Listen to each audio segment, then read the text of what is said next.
Happy Saturday, everybody. It is Bernie and Jill, and today we're talking about ChatGPT, Microsoft Bing, and what it means to you and your digital marketing. Stay tuned.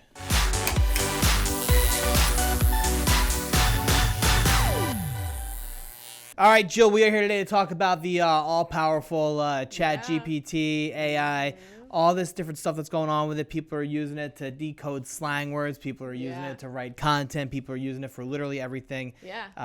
Tell us about ChatGPT. Yeah, so ChatGPT, actually, when it came out around Christmas time, I was asking it a lot of interesting questions just to see what it was going to say. I asked it, like, how to bake a cake. Yeah. I asked it what I should get my husband for Christmas. Did it say Legos? No, it didn't. Shout out Brick Flair. It didn't say Legos, but it gave me a lot of really good options. And then I asked it to write me a poem. I asked it who it thought should be the next president, and it does not comment on political things, apparently. Wow. But it was a lot of fun. And then Microsoft had a surprise event last week and basically said that Bing is back and ChatGPT is integrated into the search engine of Bing. Holy shit. Yeah, talk about a bombshell, right? So that's big news, obviously. Bing being able to incorporate ChatGPT into its search, because everybody knows that Bing and everyone else is way second fiddle to everything that Google's doing with YouTube and all, right? Yep. So what kind of impact does this kind of ChatGPT integration have for search? So basically, they're trying to compete with Google. Like, Google has like 94% of all search engine ownership, and they're trying to take back some of that from Google. Good luck. Now, ChatGPT is supposed to have more human-like responses, and it's supposed to be faster as well.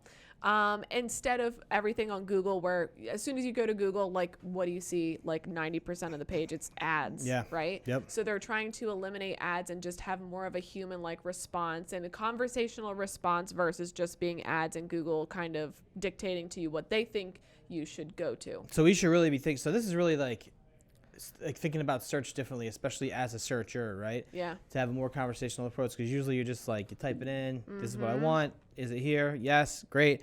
Whereas like I think, you know, ChatGPT might be able to customize it then to like what you're saying, right, specifically in the different ways you say it. Yeah, and I think the biggest question is are those responses and are those replies from ChatGPT going to be accurate? Yeah. So we don't know. Time will tell, but that will be one of the interesting things to see how ChatGPT changes how we potentially search and the accuracy of how we search. Yeah, because they're still testing it, right? I don't think it's available to everybody yet.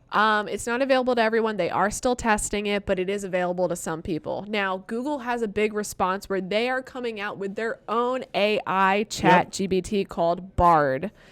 It is not. Google said, hold my beer. Yeah. Now, it's not available to the public. It's coming in a few weeks, but it'll be interesting to see how that plays out with ChatGPT. Yeah, I wonder what the focus group was like at Google when they were like, what should we name it? How about Bard? How about Bard? Or like Shakespeare? That, like, yeah, who said that's a great name? I don't know. Name It's it definitely Bard. memorable. Bard. Yeah. Okay, cool. So, but that's not everything, right? There's a couple more things, especially with like how it impacts search. Yeah, I think what's interesting is really what the search engines are showcasing to us is how younger people tend to search. Like, not everybody is turning to Google. Like, we see that younger generations really turn to TikTok. They turn to Instagram. They're searching on those platforms for videos. They're searching on YouTube for how-tos. Like, they more so watch things versus just searching for things and getting a list of websites to go to.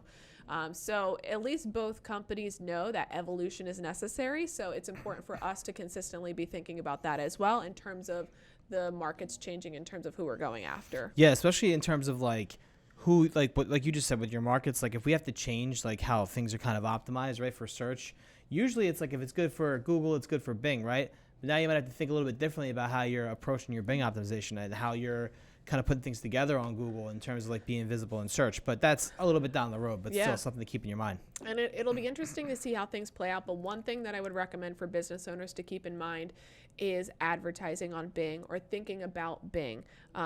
If this really plays out well from a ChatGPT standpoint, thinking about making your presence more well-known on Bing. Of course, when we optimize for SEO, we do it across all search engines, but maybe you have an agency that doesn't do that. And if that's the case, we would love to speak with you, but also thinking about advertising down the road as well as we see how this revolutionizes things. 100%. If you don't have your Bing or anything else, ask them about your Bing places, take a look at it. If you need, like Jill said, if you need help with any of this, you have some more questions, definitely feel free to reach out to us. Jill, anything else for the people today? That's it. Just know that Bing is back and keep your eye on it. Bing is back, everybody. We'll see you next Saturday.